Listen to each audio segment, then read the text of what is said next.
Okay, let me read some excerpts from this blog post last week. This was before the shooting of the cops on Saturday. Just so you know, this is before the murder of the cops. The problem isn't with the NYPD. No, the problem is with the blanket total support we give our military when it fights in Afghanistan and Iraq. You see, the price of placing zero value on the lives of the people of these countries is that our lives in turn become worthless. Now, where does this mumbo-jumbo come from? Okay, here's a guy who's been driven to literal hate for what happens in Afghanistan and Iraq because he's been lied to about why we're there.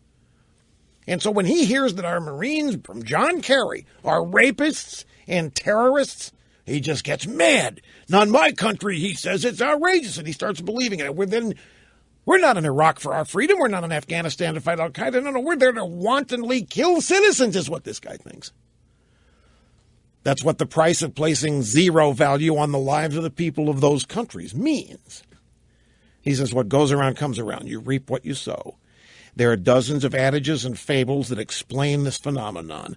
The lives of the people of the foreign countries are worth exactly as much as ours. We overlook the behavior of American soldiers in these countries, and now the cops want to know why we treat them differently. So this guy believes that we have given our military a blank check to kill innocent women and children, and the cops want the same consideration. And when they don't get it, the cops are outraged and angry and don't understand. If the military can kill with disregard, why can't we? And then he says the cops are right to ask, if the Army can arbitrarily kill thousands in Iraq, why can't the cops kill a few people in Staten Island, Missouri, or Ohio?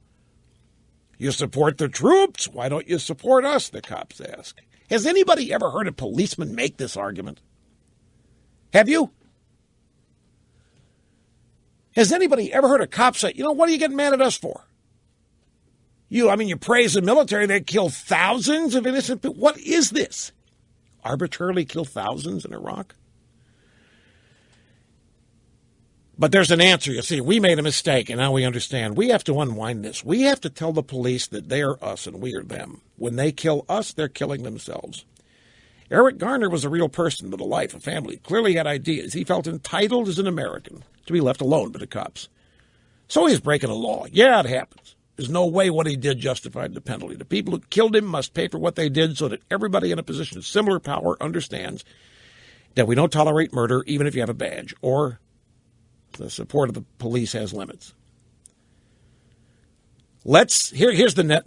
This is the bottom line. Let's stop singing God Bless America at our sporting events. Let's stop lying about what our military does. I see these recruiting commercials during basketball and football games, and they are disgusting. We have to remove this culture of honoring the invasion of countries on the pretense of liberating them when we're actually protecting the economic interests of the rich and powerful. Is this not exactly what Harry Reid says, or Pelosi? Is this not exactly what Ahmadinejad in Iran accuses us of doing? This guy has been taught this literal insanity, and he believes it morning to night. He believes it and he thinks he's a good person for believing it. We allowed this to happen. We are going to have to remain seated when imperialism, which devalues the lives of ordinary people like us, rears its head, such as God Bless America.